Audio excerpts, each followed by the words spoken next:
astronomie, astrophysique, cosmologie, astroparticules. Ça se passe là-haut, par Eric Simon.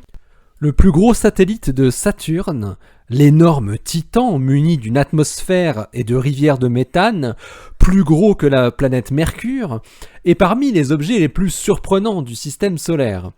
Il vient encore de le démontrer par des mesures effectuées par la sonde Cassini avant la fin de sa mission. Il s'éloigne de Saturne 100 fois plus vite que ce que l'on pensait auparavant. Une étude parue dans Nature Astronomy. Titan, on le sait, est un corps céleste très riche. En plus de son cycle hydrogéologique basé sur le méthane et son atmosphère relativement dense, il possède une croûte de glace sous laquelle pourrait se cacher un océan d'eau liquide, comme d'autres satellites plus petits de Saturne et Jupiter.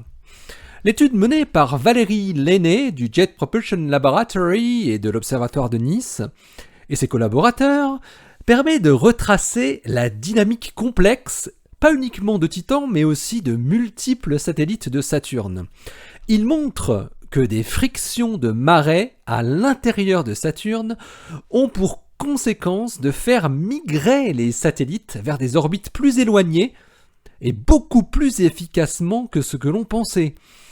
Cela a pour conséquence de les conduire sur des orbites résonantes qui influencent fortement la forme de leur orbite, excentricité et inclinaison, jusqu'à produire un échauffement interne dans leur croûte. Les théories standards prédisaient cependant que ces processus dissipatifs induisaient une expansion orbitale inversement proportionnelle à la puissance 5,5 de la distance, ce qui veut dire une migration tout à fait négligeable pour un satellite éloigné comme le gros Titan. Lenné et ses collègues ont mesuré par 2 voies indépendantes comment l'orbite de Titan, ainsi que celle de 5 autres satellites, évoluait grâce à des mesures in situ par la sonde Cassini. Les astrophysiciens trouvent que Titan est en train de s'éloigner de Saturne beaucoup plus vite que prévu. Il est aujourd'hui situé à 1,2 million de kilomètres de la géante aux anneaux, mais aurait été très proche d'elle il y a 4 milliards d'années. Alors que les modèles acceptés disaient jusque-là qu'il s'était formé là où il est aujourd'hui.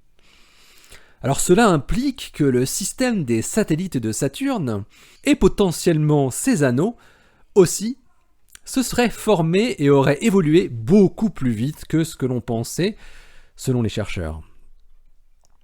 C'est le même processus de marée qui fait que la Lune s'éloigne de la Terre de 3,8 cm chaque année.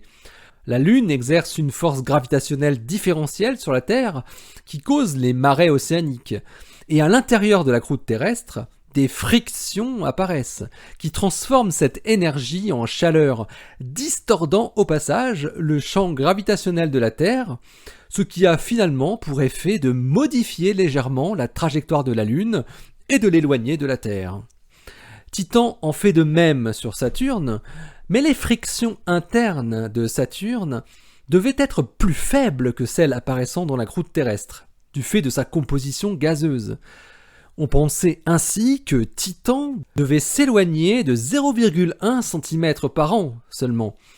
Mais à partir de données d'astrométrie, la mesure précise de la position de Titan par rapport à des étoiles de fond, et des mesures de radiométrie, des mesures de variation de vitesse de la sonde induites par le champ gravitationnel de Titan, qui ont été enregistrées par Cassini pendant 10 ans, Lenné et ses collaborateurs trouvent une vitesse d'éloignement du gros satellite de l'ordre de 11 cm par an.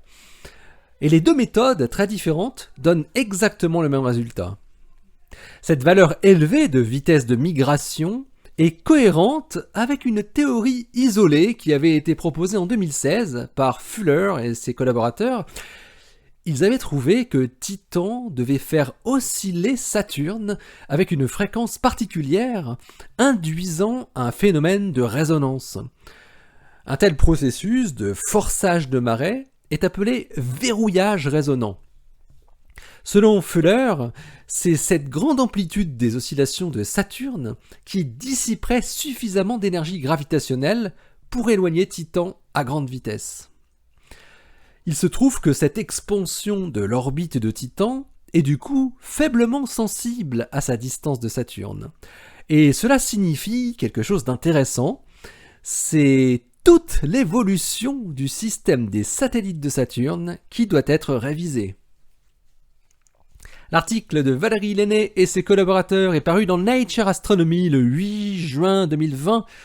Aujourd'hui même, donc, il porte le titre Resonance Locking in Giant Planets Indicated by the Rapid Orbital Expansion of Titan.